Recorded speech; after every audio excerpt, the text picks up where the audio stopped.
भगवान स्वामी नारायण और सालंगपुर धाम की कथा। भगवान स्वामी नारायण कई बार सालंगपुर गांव पधारे थे। उन्होंने इसी भूमि पर वचनामृत उपदेश दिए और यहां पर शुद्ध स्वरूप में उत्सव मनाने की परंपरा शुरू की। भगवान स्वामी नारायण अपने संतों के साथ सालंगपुर आए और वहां के ग्रामवासियों की भक्ति स्वीकार की। उन्होंने उन्हें धर्म और सदाचार के मार्ग पर चलने की शिक्षा दी। भगवान स्वामी नारायण ने ग्रामवासियों को आशीर्वाद दिया और कहा, इस भूमि पर एक भव्य मंदिर का निर्माण होगा और यहां ऐसा देवता विराजेंगे जो सबके दुखों का नाश करेंगे। भगवान स्वामी नारायण के स्वधाम गमन के बाद उनके प्रमुख संत सद्गुरु श्री गोपालानंद स्वामी एक दिन सालंगपुर गांव पधारे। उनके आगमन का समाचार सुनते ही गांव के प्रमुख भक्त वाघा खच्चर और अन्य ग्रामवासी उनके दर्शन के लिए पहुंचे। सबने गोपालानंद स्वामी के चरणों में साष्टांग प्रणाम किया और स्वामी जी के पास बैठ गए। गोपालानंद स्वामी ने सहज भाव से वाघा खच्चर से पूछा, वाघा खच्चर, सब कुशल मंगल तो है ना? स्वामी के इस सवाल को सुनकर वाघा खच्चर के चेहरे पर चिंता की लकीरें स्पष्ट हो गईं। उन्होंने अत्यंत विनम्र स्वर में स्वामी से प्रार्थना की, हे गोपालानंद स्वामी, पिछले 3 वर्षों से अकाल के कारण ग्रामवासियों की आर्थिक स्थिति बहुत खराब हो गई है। इस कठिन परिस्थिति में संत लोग कभी कभी सालंगपुर आते हैं लेकिन रुकते नहीं हैं। इस कारण सत्संग का अभाव हो गया है। सालंगपुर गांव और ग्रामवासियों की इस दुर्दशा को सुनकर गोपालानंद स्वामी का हृदय दया से भर गया। उन्होंने वाघा खच्चर से कहा, सालंगपुर वासियों, मैं यहां एक ऐसे दिव्य देवता की स्थापना करूंगा जो तुम्हारे सारे कष्टों और पीड़ाओं का नाश करेंगे। उनकी पूजा और दर्शन मात्र से सभी समस्याओं का समाधान हो जाएगा। पहले तो वाघा खच्चर और ग्रामवासियों को इस बात का अर्थ समझ में नहीं आया। तब स्वामी जी ने स्पष्ट करते हुए कहा, मैं यहां श्री कष्टभंजन देव हनुमान जी महाराज की प्रतिमा की स्थापना करूंगा। उनकी मूर्ति के दर्शन से तुम्हारे सारे कष्ट हमेशा के लिए दूर हो जाएंगे। स्वामी की यह बात सुनते ही वाघा खच्चर भाव विभोर हो गए। उन्होंने स्वामी के चरणों में सिर झुकाया और स्वयं को धन्य मानने लगे।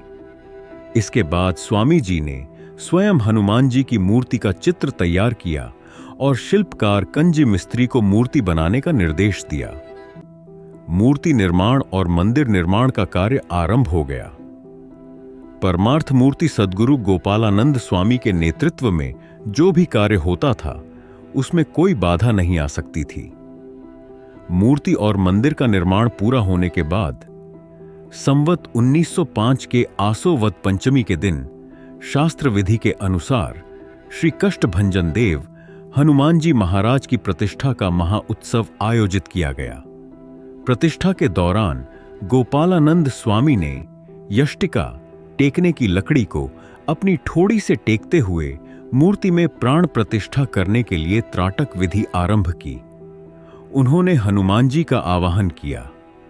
कुछ ही क्षणों में हनुमान जी की शक्ति मूर्ति में प्रविष्ट हो गई और मूर्ति कांपने लगी। शंखनाद और घंटानाद के साथ चारों दिशाओं में तेज हवाएं चलने लगीं। गोपालानंद स्वामी ने मूर्ति के सामने प्रार्थना की, हे देव, इस स्थान पर भगवान श्री स्वामी नारायण की छत्र छाया में जो भी व्यक्ति अपने किसी भी प्रकार के दुख, कष्ट या पीड़ा के साथ आपकी शरण में आए, उसका दुख आपके दर्शन मात्र से दूर हो जाए, उनका रक्षण हो और वे सुख समृद्धि प्राप्त करें। हे कष्टभंजन देव हनुमान जी महाराज, आप सदा यहां विराजमान रहें। जैसे ही स्वामी ने यह प्रार्थना की, श्री कष्टभंजन देव हनुमान जी महाराज की जय के गगनभेदी जयकारे से सालंगपुर गूंज उठा और श्री हनुमान जी महाराज की मूर्ति में शक्ति का स्थायित्व हुआ।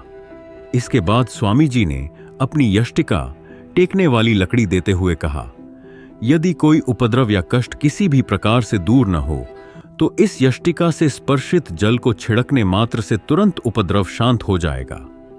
इस प्रकार भगवान स्वामीनारायण ने सालंगपुर की भूमि को तीर्थ के रूप में पवित्र किया और उनके संत गोपालानंद स्वामी ने श्री कष्टभंजन देव हनुमान जी महाराज की मूर्ति में प्राण प्रतिष्ठा कर सालंगपुर धाम का निर्माण किया। आज यह धाम लाखों श्रद्धालुओं के लिए श्रद्धा और आस्था का केंद्र बन चुका है, जहां जाने मात्र से सभी प्रकार के कष्ट और पीड़ाएं समाप्त हो जाती हैं। भारत में कई प्राचीन और रहस्यमयी मंदिर हैं जिनकी कहानियां आज भी लोगों से छुपी हुई हैं। चिंता मत कीजिए, मैं आपको इन मंदिरों के अनसुने रहस्य और रोचक कहानियां दिखाऊंगा।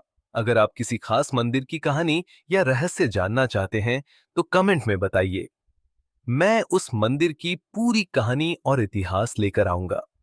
साथ ही मैं आपको सलाह दूंगा कि इस मंदिर का दर्शन एक बार अपने परिवार के साथ जरूर करें। इसके लिए हमने गूगल मैप लिंक डिस्क्रिप्शन में दे दिया है। मिलते हैं अगली कहानी में। Bye bye.